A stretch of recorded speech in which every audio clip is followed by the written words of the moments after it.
Hey everyone, it's Marie and welcome back to my channel. I get to share some glimmer plates from Spellbinders today, and these are the Christmas foiled basics, and they're designed by Yana. They're absolutely gorgeous, and I want to show you a few cards today. So don't forget to give this video a like or a thumbs up, and subscribe if you haven't already. Here's a few of the glimmer plates that I have from this collection. I'm not really using the florals that you see here today. I'm pretty much using just this sort of Christmas gift pattern, and it's this long and skinny plate. It fits perfectly on an A2 sized card front, and so I'm going to go ahead and make a full pattern background. I'm going to show you how I do that. It's basically I just kind of line up this plate on the side of my card front and tape it down so that that tape kind of acts as a hinge. I can flip that plate over, add my foil underneath it, and then flip it back down, and it's perfectly in place on my card where I want it to foil. I'm just going to trim down some of this gold foil so that it is the perfect size to fit underneath that glimmer plate. You can see my glimmer plate is kind of moving around there, but since it fits perfectly on my card front, and it's pretty much a straight rectangle shape, it's not hard to get it back into place. Sometimes with sentiments or smaller glimmer plates, it does get tricky getting them in the right spot, but the washi tape or the painter's tape or whatever tape you like to use, that little trick to make sort of a hinge that you can just kind of flip it over, put your foil down, and flip it back into place, that I have found to be the best way to get your placement right on your glimmering. So once I have my glimmer plate in place, I'm just going to make sure it's taped down, it's going to stay where I want it to go. And I have done other videos where I'm glimmering and I show my glimmer machine, I show how it heats up and then how you crank it through your die cutting machine. I don't have all that much room that I work with, so it's kind of hard to get all of that in my camera shot. So I didn't show that today, but this is the results after you do the glimmering process. You have half of your card front covered with these really cute gift boxes, and if you want to go ahead and make the full background just a pattern, go ahead, put your glimmer plate on the other side and glimmer the other side as well. So like I mentioned, this fits pretty well on an A2 size card. I'm just going to put down that other sheet of foil that I cut in the beginning, and I'm going to foil the other side of this card front. Now I've already glimmered quite a few backgrounds. I'm using gold for this one, but I've also used blue. I've used some transparent foil that has a rainbowy shine to it. And I've got some different backgrounds that I'll show you different ways to kind of color your backgrounds and just create fun backgrounds for your cards. So I'm going to show you the results now after you've glimmered both sides.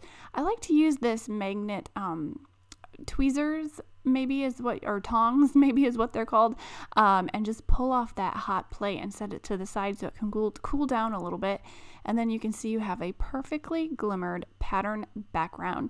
These are so fun. Like I said, there's different ways you can color these, and I'm going to show you a few different ways. So for this card, this background, I'm just taking some alcohol markers and I'm going to color in some of those open presents. Now you can use pretty much any kind of gentle medium on top of this foil. If you apply too much pressure or it gets too scratchy or something, it might flake off a little bit of the foil. But you can use markers, you can use colored pencils, you can use ink, you can do different techniques to add color to your backgrounds. That foil will act as a resist for most mediums, so you can go ahead and put your mediums on top of it, and if you want to, take a little cloth or something, wipe off that extra mediums that are kind of sitting on top of the foil, and you can go ahead and color. So I'm using some blues and some reds. I'll actually put some greens in here too, and make just a really fun Christmas color palette on these gifts. I'm not doing a whole lot of shading here. These are some really small and simple images, so I'm pretty much putting one color down, taking a second color, and just adding a little bit of shading in some of the corners of these gift boxes. You don't even have to do any shading if you don't want to. I think in my second card I just did I think I just did red. I used a blue foil. I did some red coloring on the gift boxes, and that's about it. There's really, you don't have to get fancy. You don't have to do a whole lot to have a really fun Christmas card. If you went ahead and glimmered a bunch of these backgrounds, made a bunch of cards, you're good to go. Start doing your cards now so that you get them done by Christmas. So here's another technique that I love to do with my zigs is I color on a stamp block. So I'm putting a few different colors here, a lighter green, a darker green. And since these zigs are watercolor markers, they do react with water. So I'm coloring on my stamp block. I'm spritzing a little bit of water on top of that color. And then you can take your stamp block and just smush it down onto your cardstock. So this is not any kind of a watercolor cardstock or anything. You could definitely use watercolor if you want to. But I'm just smushing it onto some just regular cardstock, and if you're not using too much water, it won't make much of a difference.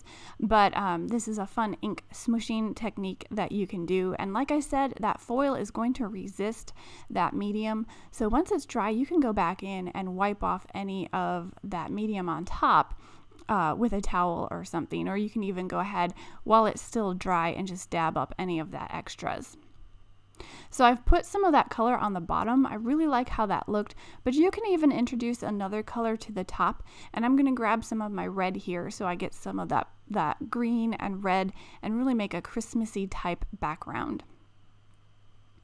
I'm not going to have the colors overlap each other because green and red is going to make mud. So I'm actually leaving a little bit of white space between these two colors so that I can get my green and then a little bit of white, and then it fades back into that red. Now after I did this, I realized it kind of reminded me of a watermelon, the green with the white and the pink, which is fun. You could do another watermelon themed card if you wanted to, or use a little bit of a darker color to get a darker red, and I think that would make it look a little more Christmassy. Now, like I did mention, I used a little bit of transparent foil with some rainbowy shine, and on top of some white cardstock. You can't see it a whole lot. It's a little bit of a subtle kind of pattern in the background, which I think is really nice, and you could add some different elements over the top of that. But if you wanted to take advantage of the techniques you can do as a resist with this foil, you can go ahead and ink blend over these gifts as well. So I'm using some dye ink here. I'm going to go ahead and ink blend. I'm alternating between some greens and some blues and making kind of a soft pastel kind of Christmas palette. And I'm just going to go ahead and do that across the whole background. You can see me adding some blue in here as well. The first ink was a dye ink. This ink is a hybrid ink, so you can use different inks as well. I really do like the scrapbook.com hybrid inks. I find that they blend together fairly well. Some hybrid inks kind of want to stay where you put them. They don't do as well of blending as dye inks do. So dye inks are my preferred go-to for blending, but this scrapbook.com ink actually works fairly well for ink blending too. So like I mentioned, I'm just going to alternate between the green and the blue, get sort of a lighter color palette here for this Christmas card. And once it's all done, you can kind of see the whole background shines a little bit brighter. You can see those gift boxes kind of pop out from the background since they are resisting that ink, and it's a really fun background. You can do all kinds of different colors, and I'm just taking a craft towel here and just kind of wiping off any of that ink that might be sitting on top of the foil. So there is another background idea for you. You can switch up the colors, make it more traditional, less traditional Christmas if you want to. You could also use these gift boxes for birthday cards. They don't have to be just Christmas. So here is the one gold one that I've completely colored, and I've got some little tags as well. These are great if you want to put them on your gifts that you're wrapping. Another one here with those florals I showed you in the beginning, and I just had fun making tons of different backgrounds with these glimmer plates. So that's a look at these Christmas glimmered plates designed by Yana. You can get them over at Spellbinders. I hope you enjoyed today's video. It gave you some ideas and inspiration. I'll have links down below if you're interested in anything. Otherwise, don't forget to subscribe, like, comment, share, do all the things. I'll catch you guys next time. Bye!